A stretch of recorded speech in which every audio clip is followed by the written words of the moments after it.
Really good win for us. Regardless of what the score is, we wanted this game. We felt like it was going to be a tremendous challenge for us. And as we continue to grow with our group, we were very intentional in putting together our schedule. Julie does a tremendous job. I have so much respect for her and how she's built in this program. We're almost like twins. We came in, year 2. So I have so much respect for what she's doing and what she's going to do. But we wanted to play this game because her system essentially mirrors a little bit of what we're going to see in the SEC. And to be able to come here, we got some Big Blue Nation on this side. It made it a lot easier for them to get to. But the main thing was to try to get some experience being on the road. And then also, you always want to put yourself in position to host and playing a road game. This is our second mid-major road game, and it helps you with the net. So there's so many different things that went into this decision to come here. Very glad we did, but actually the performance that we came out, very pleased. Everybody stepped up. We knew it was going to be grit, determination, that was going to help us get through and play. We didn't always play great, but I thought we showed some toughness that we didn't have maybe in game 1, better understanding of each other that we didn't have in game 1, and we're continuing to grow. So very pleased with our effort, and I thought these two young ladies did a tremendous job. Tonie has been a joy to just be around. Her ability to just want to get better in certain areas to make us good has been enjoyable. And then Millie, I just can't take her off the floor. Even if she's not doing what she does exceptionally well, like shooting the basketball, she'll come up with 14 rebounds from the guard spot. So really good performance all around. So many other people, and this is a good win for us. Questions? Yeah, Tonie, just kind of watching you at Georgia Tech to kind of the player you are here, what kind of adjustments did you have to make to kind of become somebody who can have 16 assists the other night and 11 assists tonight and really thrive in the role that Kenny has you in? It takes some adjustments, but Coach Brooks is very patient. I watch him with him almost every day, it feels like, and I just feel like I'm getting better and I'm understanding what he wants from me, so that's been a tremendous help. Coach Jordan led the team points tonight. How proud are you of her, knowing the process she's had to go through to get to this point? Yeah, we I don't know. I think we've had like 4 or 5 different people that have led us in scoring each night, and so it just shows the versatility of our group. And they all have the ability. Tonie, Tonie's getting down one part of the game, running the team, and she's going to have offensive outbursts. She's almost so unselfish that she's just really trying to facilitate and make sure everybody else is going. But once she gets that down pat, I'm excited for her to be able to do the things that I know she can do. And the great thing is, I haven't held her back. I haven't said, hey, Tonie, don't shoot. She's just taking it upon herself. Okay, let me get the rest of the group together, and then I think once she gets that down pat, she's going to be tremendous. Jordan's the same way. Jordan's been trying to look to identify where her spots are going to be. We're trying to figure out where they're going to be. But she's a big, strong, physical post player that we transitioned to a guard. And once she gets comfortable, it's going to put us in a position to have some advantages. So very pleased with the way she played tonight as well. Coach, for the first time this season, you had a moment where Claire Strack wasn't available to you. How did the game plan change in that, in those moments, and how do you think the team did there in that stretch? Claire is instrumental to any and everything that we're going to do. So obviously I was a little worried. I actually had to catch myself to not go back in the tunnel to see what was going on with her. But when she came back out, we got the okay. Claire is one of the toughest players I've ever coached in my life. If she can go, she's going to go. And so having her there, but there wasn't panic because we felt like we had players that could step up and play in her absence. We didn't stall out while she was out. We didn't just hope and pray that she was going to be able to come back. We did, but we weren't waiting on it to happen. We were still playing, and that just goes to show the experience that we have, the maturity that we have, and that we can get it done. So what that tells us, if Claire's not playing well on a particular night, we still have other options that can help us get through it. Coach, at the first quarter, it seemed like you went out for both teams in some respects. And I know that most teams don't play 40 minutes of zone in the Southeastern Conference. So did that cause any problems for your team early on? No. It was kind of funny because I just finished watching the Marshall and Indiana game, and I watched it in that first quarter, I was like, ooh, this is not pretty. And I'm like, man, just think 9-6, that is crazy. And ironically, at the end of the first quarter, it was 9-6. And we didn't, I thought we left a lot on the table. And I thought we missed some shots. I remember, I think at the first media, we were 1 for 11. And I don't think we shot it much better after that, but we were enough. I thought our defense was really good, really good to hold them to 4 points. We had a miscommunication on the last play. We probably could have switched these two, but they didn't. But they did a really good job, the whole night, just being in the position where we're going to be. We're not the type of team that's going to, get out and cause havoc and steal. But you watch us and you see our length. We're very long. We're very long. We contest a lot of shots, and we make people shoot a low percentage. That's what we hang our hat on. But I just thought that we needed to get going. And once we saw the ball go in the basket, and I think we are going to see a little bit of zone this year. We're not. I don't think we're a 3-point shooting team. But we've shot a lot of 3-pointers, and especially in the last 2 games, I think we shot like 70-some threes. And we just kind of take what the defense gives us, and we can move the basketball around. We're a good passing team, and we just got. If we get to the point where we're stepping up and knocking down the shots consistently from the outside, we'll be a really hard team to guard. Well, if I can follow up just real quickly, it seemed like the start of the second quarter, you told the team, we're gonna go inside, and because that first possession, inside they went for a layup. Yeah. And was that a point of emphasis to get Well, more inside? it's always a point of emphasis. I think if you watch the first few possessions of the game, we had opportunities inside. We just kind of rushed them, and we missed a bunch of layups inside. That would have gotten us going. But we are a really good passing team, and we're tall, so we can see over the top, and we want to make sure we try to take advantage of our length. And so we always are going to try to go inside and move the basketball around, and then if people collapse, then we'll kick the ball out and we'll shoot from there. Thanks. So, Kenny, I mean, given all the length and size that you have, and you mentioned 3-point shooting, like is 32 3-pointers too many, and would you like more inside attempts, or? Honestly, Mitchell, like our team is built in a way that we have so much versatility that, Clara Strack, can do damage on the perimeter, so we don't want her to just be on the block where everybody can see where she is. Tonie Key can move around, and so we want people to just move freely. So it's not a situation where we look at it and I go, never once did I look at a game and say we're shooting too many threes. Never, But at the same time, I'm not going to say, hey, we want to be a free-flowing offense. We want to be a reactionary offense. Okay, take what you give. We don't want to just try to, throw it one area and force it there.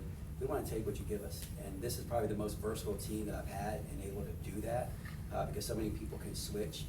One of the beauties that I've seen this year is that we can run a play, and we'll have that first group out there, and I'll say, okay, you got to switch, and they'll go to a different position, and they can run the same play. Because they all have the versatility to understand and play those different positions. So we're not the team we're going to be in December. We're not the team we're going to be in January. But once we start getting that down pat, I think we're going to be pretty good. It's going to be a lot of fun to watch. Amelia, I think it was last game where Coach said he wanted to see you all crash the offensive glass a little bit more. Tonight you had 6 on the offensive glass yourself. Just, after last game, how much work did y'all put into offensive rebound specifically, and what did you think about tonight? Yeah, I mean, in practice, we knew that were obviously going to swarm us off the rebounds. They're a physical team, so I think we did look at that in practice. But then just going in there, crashing hard, obviously it's kind of difficult to box out in zone. So just knowing that, and then just, everyone kind of crashed. So some of them just kind of fell there, so yeah. Were you pleased with the way you handled the press? I was. I was. And it's the first time we've seen extensive press. We've seen a little bit here and there. Probably going to see it next Saturday. And it's still a work in progress, and obviously when you 5 years of Georgia Amore and, beating it one way, and then I first really the extensive time I saw Tonie handle it, thought she did a great job. She beat it at her pace. She found people in areas. I think tonight could be a deterrent for a lot of people to try to, fully think about pressing us. They may try to spot press us a little bit, but if you're going to really try to come at us with the game plan, just pressing, 40 minutes, I think you're going to have to tend with Tonie. I think Tonie has like 1 million assists in the last 4 games, and so she's really good at breaking the opportunities and finding people for shots. We've got time for a few more. You mentioned, you made the schedule with some intention, and you mentioned the net and that sort of thing. You're gonna play at Belmont later, and you got Maryland down at MTE. What was the intention with the scheduling? What were you trying to, I guess, accomplish or learn about your team in this stretch? We wanted to create some adversity. We wanted to go on the road. Obviously, the Buffalo thing was to get Clara Strack back home. That was a tremendous outing for us. We knew this game would help prepare us in a manner. And also, just really have a lot of admiration for Julie and what she was able to accomplish at Transylvania. Our talk at half court, when we sat there, it's funny, I'm in Kentucky and I'm asking her where to go to eat, and things like that. So that was really fun, and but we knew this would be a good game if we can win and we can do what we're supposed to do. It's going to help us in that situation. The Belmont game, which they're a tremendous basketball team. Bart does a tremendous job with that group, but it's all in preparation. We want to host. We hosted last year, and we want to give ourselves the best chance to advance as much as we can. And you have to be intentional with things like this. We could play, and you know what else? I wanted our fans to really appreciate the moments that we will have. If you play 15 home games, they'll start picking and choosing which games they want to come to, and so there's a lot of things that go into that. A lot of things that go into that, and the net is different than the RPI. RPI we used to use 3-4 years ago, and now they switch it to the net. It rewards you in different ways, and you have to understand that in order to play the game. And so it was very intentional what we wanted to do. We did think we were going to get one more home game. We thought we were going to get an SEC, ACC challenge game. This is the second year in a row that we had to go on the road. That threw a monkey wrench into it. But, as it is, Tuesday we play Purdue, and that's the last time we'll be at home for a month. And so we'll go on the road and we'll try to figure some things out. But I think all in all, if you can handle business, it will help you. Is this a series you'd like to continue, maybe? No, it is. I mean, I didn't even get to get a nap. We got on the bus and, I'm like, we pulled off. I'm like, where are we? I had no idea it was this close. I didn't know it was this close. I thought it was like a 3 or 4 hour ride. But I think it's something, I thought they had a good turnout. I don't know how many fans were here, but it was a good amount of blue. And so it's a game that means a lot, I think, to some people that are in between. I had several Marshall fans come up to me. They're wearing green. They say we're UK fans too, and so that's pretty good. So I think that it's something that we can continue and like to be it like home and home. So they can come to us next year. We can come back, or whatever the situation may be. So that's something we'll definitely consider. Hey, Coach, Thanks, Ken. You mentioned that this isn't the team that y'all are going to be in December and January. In your own words, what does that team look like? I don't know yet.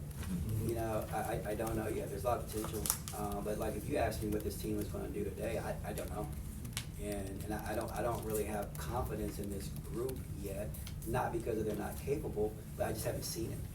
Right, so today I saw some things, and I'm like, okay, so now I have more confidence in what we can do. I never saw Tonie have to, break pressure. I haven't seen Millie this year, okay, if she's struggling, what else is she going to do? So many people. So today we just gain more and more confidence in ourselves.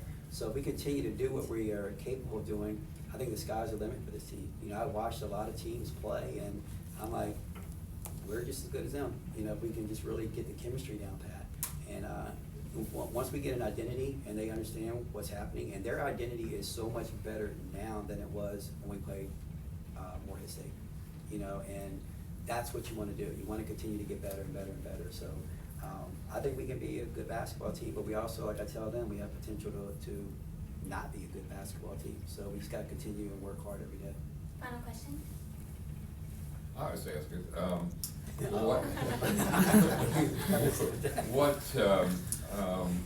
I was discussing with Tim Stevens, who's the beat writer for the Herald Dispatch here in Huntington, and we were talking about what conference these referees were from, because it seemed like you were pretty frustrated with them during the game. Watch how I say Christmas is coming up. I don't want to. You know what? I mean, I respect the job they have to do. it's not easy, you know, in the way that Marshall plays, you know, they're so physical, they have a lot of players, and so they can afford to get in foul trouble. They can just keep coming at you and foul, and, you know, no harm, no foul, you know, they miss some.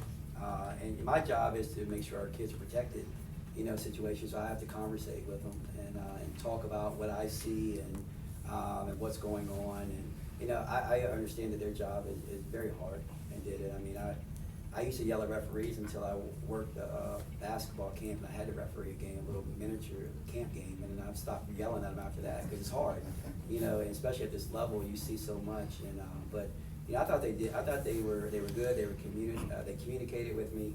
If you communicate with me, I'm good. And but it was. I thought, you know, it was just a very physical basketball game. They probably missed some calls on both sides, just like everybody does. And but you know, as long as they talk to you, you're always good. I don't know what conference they are. I'd seen them before, but I don't know if it was at James Madison or Vitek or here. Thank you. Thank you all so much for being with us today.